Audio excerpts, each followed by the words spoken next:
Kiondalana lehibe tokoa no andalovan'ny firenena malagasy amin'ny fiatrehana ny fiodinana faharoa amin'ny fifidianana filoham-pirenena amin'ny 20 Desambra ho avy izao raha ninambaran'ny kandida larana 2020 Marc Ravalomanana. Nandalo tany a Port-Berger ny tenany, tany Ambondromamy, tany Antsoa ihany koa.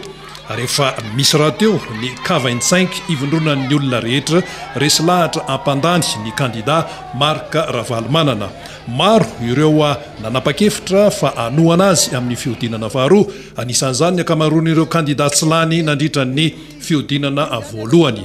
Ankoatr'izay, resy lahatra ny olona satria azo tanterahana tsara ny manifesto, azo ataony manao lalana, azo atao mametraka fandriam-pahalemana maharitra, azo atao ihany koa ny mampiana-janaka, ary ny tanjona lehibe dia ny fampandrosoana ny Madagasikara mba ho lasa modely mihitsy ny firenena malagasy. Tena faly aho tonga eto Antsoia renivohitry Sofia ary nahita an'ilay olona maro be tonga teo dia tena mahabe fanantenana ny zavatra ho ataontsika, indrindra fa ny fifidianana izay voatrehana amin'ny deuxième tour.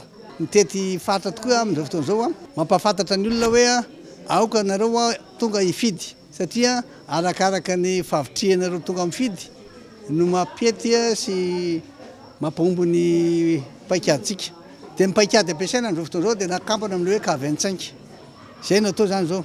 Dia mitety faritra izao mijery sy manentana ny olona mba hanefa ny didiny. Satria mazava amin'ilay programan'asa. Fantantsara amin'ilay manifesto hoe tena azo tanterahana tsara izany hoe manamboatra ny lalana. Azo atao tsara mampianatra ny ankizy. Azo atao tsara ny manafoana sy mampianto an'io ilay tsy fandriam-pahalemana io. Dia izay no mahatonga azy hoe tena faly izy.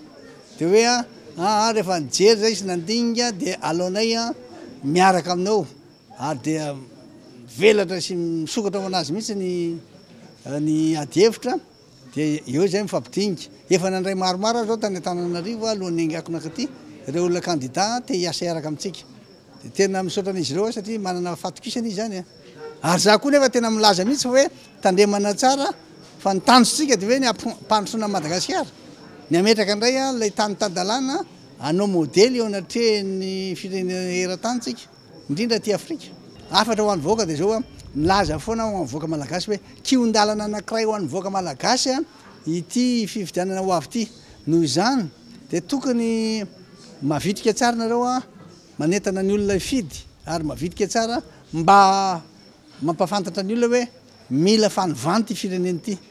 Mila miverina indray ny fandriam-pahalemana ary mila mandroso makany amin'ny hoavin'ny vahoaka malagasy. Satria amin'izao fotoan'izao tsy manana fanantenana firy izy ary toa diso fanantenana ny zavatra nitrangana nandritra ny 9 taona.